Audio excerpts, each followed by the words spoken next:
अब तो परीक्षा का मौसम चल रहा है और विद्यार्थियों में एग्जाम प्रिपरेशन को लेकर काफ़ी चिंताएं हैं।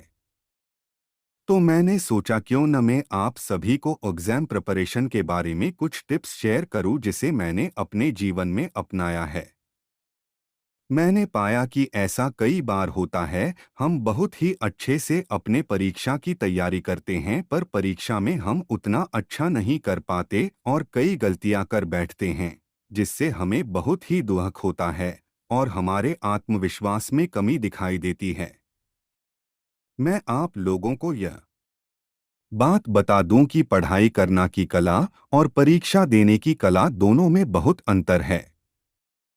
एक स्टूडेंट को दोनों ही पहलुओं में इक्वली ध्यान देना चाहिए। यदि वह एग्जाम में अपना बूस्ट करना चाहता है तो नीचे बताए गए कुछ आसान तरीके को यदि वह ठीक तरीके से पालन करे तो मेरा यह 100% दावा है कि आपके स्कोर में कम से कम 10% की इम्प्रूवमेंट जरूर होगी।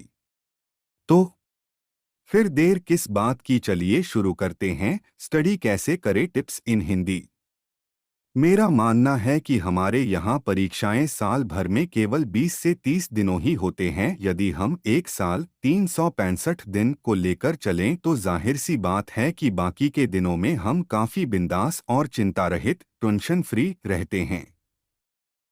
एक नई अभ्यास की शुरुआत करें। सेल्फ टेस्ट, आत्म परीक्षण हर दिन देने की। दिन भर आप जो कुछ भी पढ़ें उसे शॉर्ट पॉइंट्स में अपनी कॉपी में लिखें और कुछ निर्धारित प्रश्न तैयार कर उसे बिना देखे लिखने की कोशिश करें।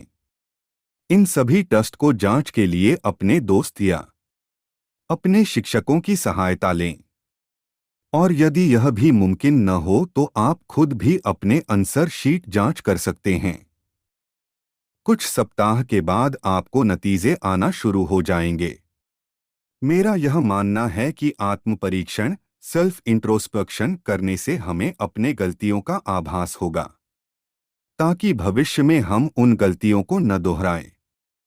नंबर 2, परीक्षा के पहले की पढ़ाई पर निर्भर न करें। यह बहुत ही छोटी सी आदत है कि हमें पढ़ाई की शुरुआत से ही अपने विषयों में ध्यान देनी चाहिए, न कि केवल परीक्षा के पहले। अगर इसी छोटी आदत को कोई छात्र अपने जीवन में अपना ले तो उसे परीक्षा की कोई टेंशन नहीं रहेगा और वह उन दिनों में काफी रिलैक्स और शांत होकर परीक्षा लिख सकता है।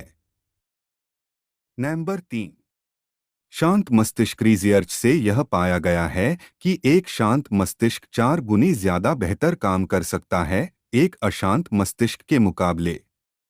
और यदि हमारा मस्तिष्क शांत हो तो हमारी एक बार गलतियां भी देखिए कम होगी और सच हम बताइए बहुत ही सुन अच्छी लिए तरह से desde परीक्षा que abre a boca que लिख fala: सकते oi, हैं। eu sou o Neco Boneco. 4, परीक्षा के आखिरी कुछ दिन केवल रिवीजन के लिए उपयुक्त हैं। Não, senão a gente pode आमतौर estragar से o यह पाया dia. गया है कि 90% विद्यार्थी परीक्षा के कुछ दिनों पहले ही पढ़ाई की शुरुआत करते हैं।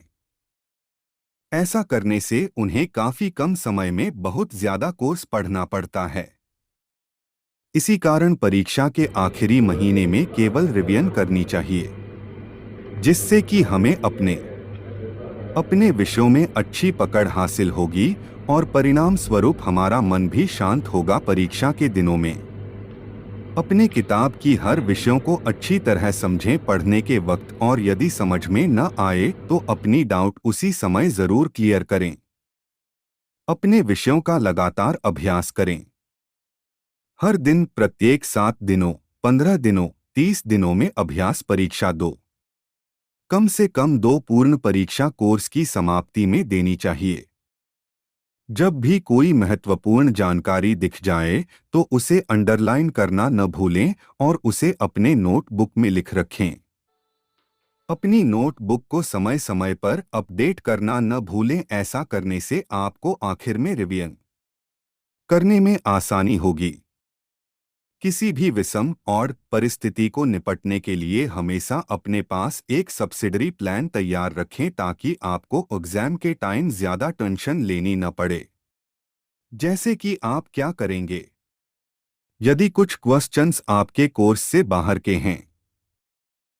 यदि प्रश्न पत्र कठिन आ जाए तब यदि आपको कुछ क्वेश्चन के आंसर पता नहीं है, यदि आप किसी प्रश्न में ज्यादा समय व्यतीत कर दे तब, यदि आप हड़बड़ी में कैलकुलेशन मिस्टेक कर दे तब, यदि आपकी तबीयत परीक्षा के पहले थोड़ा खराब हो जाए तब, यदि आपको परीक्षा का माहौल अच्छा न लगे तब, यदि आपको किसी अच्छी से तैयारी की गई क्वेश्चन की कुछ पॉइंट्स याद न आए तब, यदि आपको किसी क्वेश्चन पर डाउट हो जाए तब, यदि आप यह डिसाइड न कर पाएं कि कौन सी क्वेश्चन को पहले आरंभ करें, किस सेक्शन में कितना समय व्यतीत करें, और ऐसे ही कई सवाल।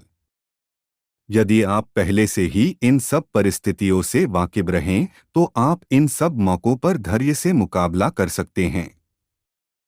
दूसरी बात है कि यदि आप मेंटली प्रिपेयर्ड हो तो आप सभी मुश्किलों को आसानी से फेस कर सकते हैं।